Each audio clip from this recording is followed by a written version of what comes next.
Hey guys, it's Chelsa Messenger with Picks Parlays. Baseball is rolling on, at least for the time being. Just a reminder, don't forget to like, share, subscribe, and hit the bell if you want notifications every time we post a new video. We're talking Indians and Twins today with Scott Rickenbach.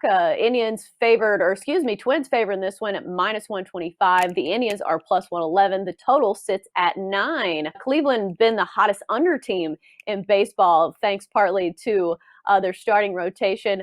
They have the best pitching staff in all of baseball, according to their ERA. Both pitchers in this one enter 1-0. Carlos Carrasco striking out 10 over 6 innings of work for the Indians. Kenta Maeda went 5 innings and 2 runs, 6K against the White Sox in his debut with the Twins. Scott, initial thoughts on this one? Yes, easy to see why the Indians have been an under team with that quality pitching, and Carrasco certainly looks like he's back. You know, he had the injury issue in 2019, so he worked out of the bullpen some last year and wasn't a full-time starter. But when you look at his numbers from 2014 to 2018, he was one of the best pitchers in baseball. And last 2 years, again, before the injury plague 2019, he went a combined 35 and 16 with a 3.33 ERA in 2017 and 18 combined. So really good pitcher, and he certainly looks sharp to open up the season. And as for Maeda, the thing with him that I want to talk about is I really feel too that he's going to have a strong start here at home. He has great career numbers at home. Now I know what guys are going to say. They're going to say, well, yeah, but he pitched his home games at Dodger Stadium. It's a pitcher-friendly park. And that is true. But keep in mind, there's a big mental aspect to pitching. And so part of the reason he's been so successful pitching at home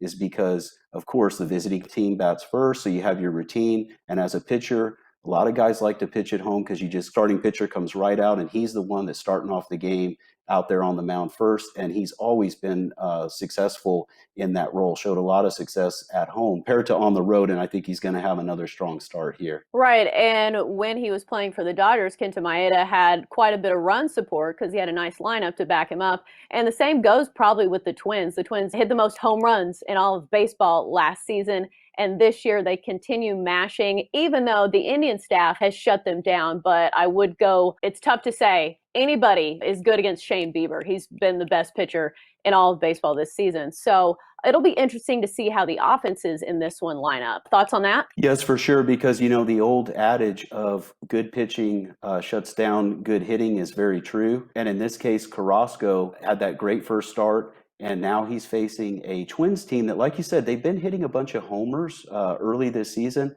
But here's what's interesting. Entering the Friday night game, surprisingly, the last 3 games, they've had 7 hits or less total in each game, the Twins have. And actually 4 out of their last 5 games, 7 hits or less.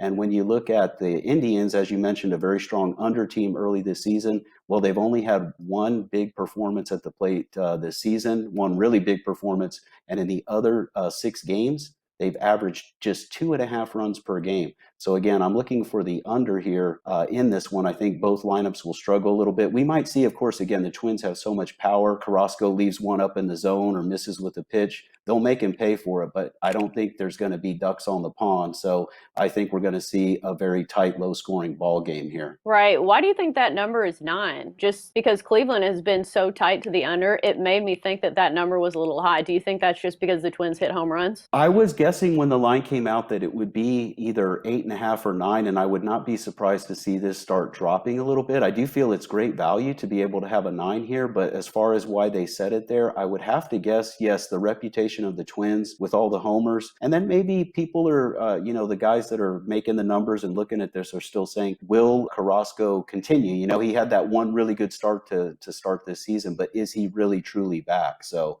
that could be part of it too. Again, Twins, I must say, I really respect their lineup and they're dangerous at home, but I think that's why we're seeing this number at 9 for an opener. Right. And usually teams that hit a lot of home runs are also teams that strike out a lot. And Carlos Carrasco is definitely a strikeout pitcher, at least when he was in his prime. Yes, he certainly showed that he can do it again with the way he started off this season. And it's very true. You got guys swinging for the fences. It's a good matchup for him. And like you said, historically, the Indians staff has given the Twins trouble. So everything is lining up here for a low-scoring ball game. I like the under as well, but I think I'm going to go on the Indians plus 111 just for a little bit more value because I've been taking a lot of favorites, and I think I need to place some value plays, and I do like the Indians here. I like Cookie Carrasco. I think he's going to go at least 6 innings, and plus this Cleveland bullpen is good as well, because we've seen bullpens absolutely imploding for a lot of these teams, and the Indians haven't been one of them. So it's a testament how good